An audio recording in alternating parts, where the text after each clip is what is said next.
Well, if it isn't a battle against magnitude, the magnitude of such a situation as this, ladies and gentlemen, is cause for celebration. It's also cause for just a massive dueling of the fates, and that's what we got here. It's me versus Steve.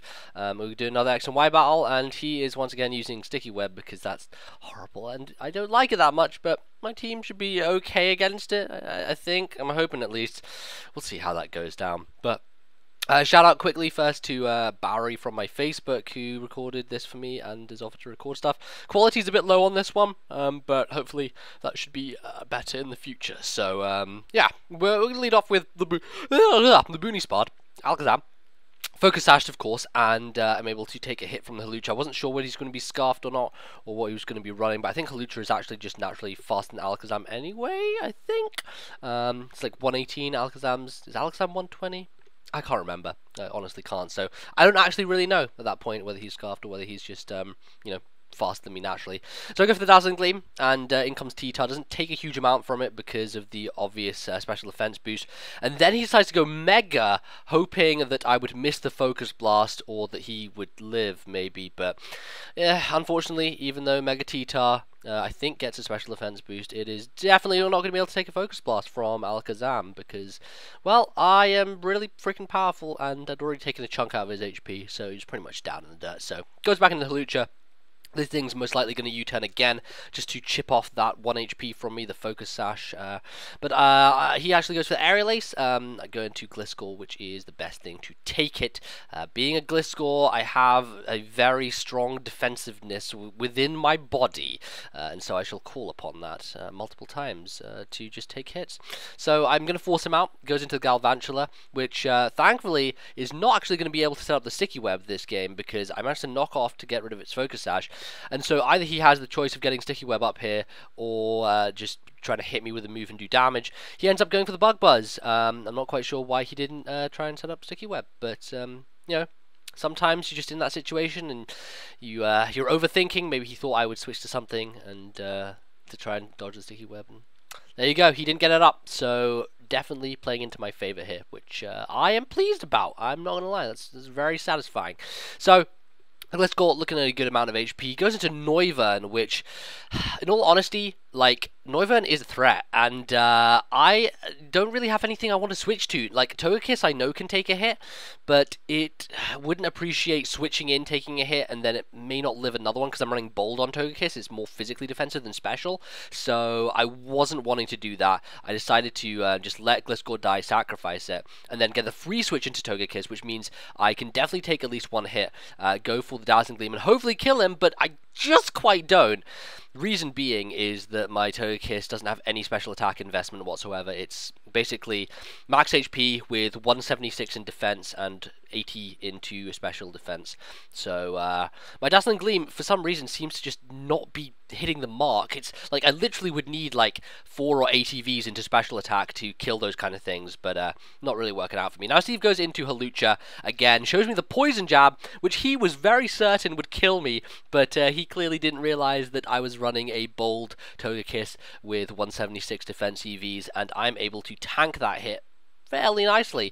I tell you what, man, I really do like physically defensive Togekiss. It's so useful, especially because most like fighting moves are physical and that kind of thing, and it 4 times resists them, and it just does a really great job. So god damn it, swallowing shit down my throat, that's not and then coughing, oh, not good. Anyway, what isn't good is the fact that I think he's going to be a Choice Banded set and go for a Waterfall or Play Rough. Turns out, no, he belly drums, and that's it's not good. That's not good whatsoever, guys. Really not good. And I'm a bit afraid here. So he goes for the Aqua Jet. I'm pretty sure I'm going to die. But, ladies and gentlemen, physically defensive Togekiss, I tell you what, lives a +6 Aqua Jet from a Azumarill. Gets off the Dazzling Gleam. Doesn't quite take it out. But I know that I can definitely kill it with my Diggersby with a quick attack.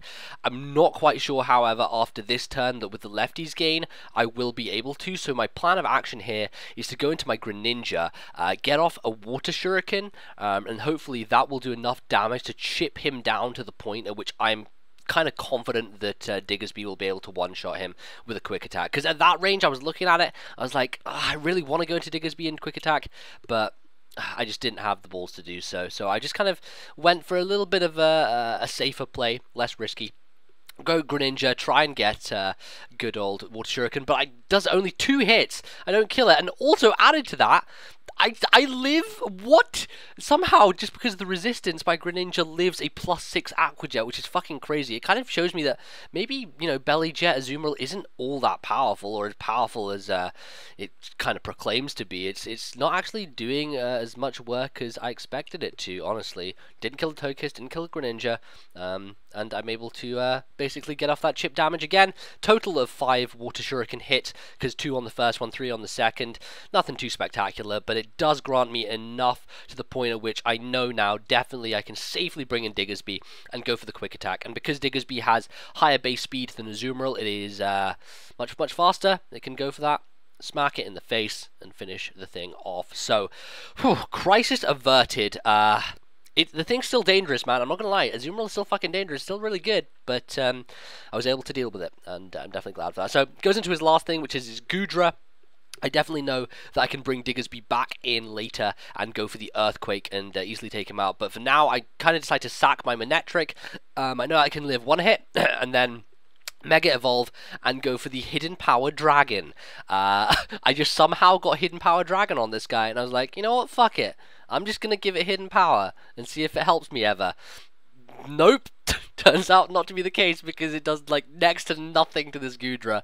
It's not like I could have done anything else anyway, because it resists both fire and electric, which are my other 2 forms of special attack, and you know, not much reason for going for those. So try to go for the HP Dragon, doesn't do a huge amount, and then Dazzling Gleam here for the super effective damage from Alakazam.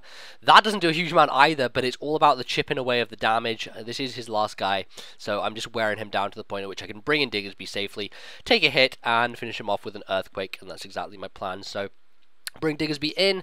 I know I'm probably going to be slower because Goodra actually has decent speed.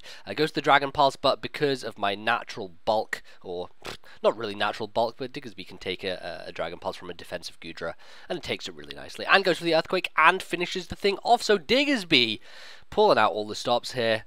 Quick attacking, Earthquaking. He's a good guy. I like him a lot. So, I hope you guys enjoyed this. If you did, you can feel free to leave a like down below. That would be really appreciated. Go check out Steeeeve. He does loads of Pokemon stuff on his channel. Leave his link in the description as well. And until next time, thank you very much for watching. Goodbye.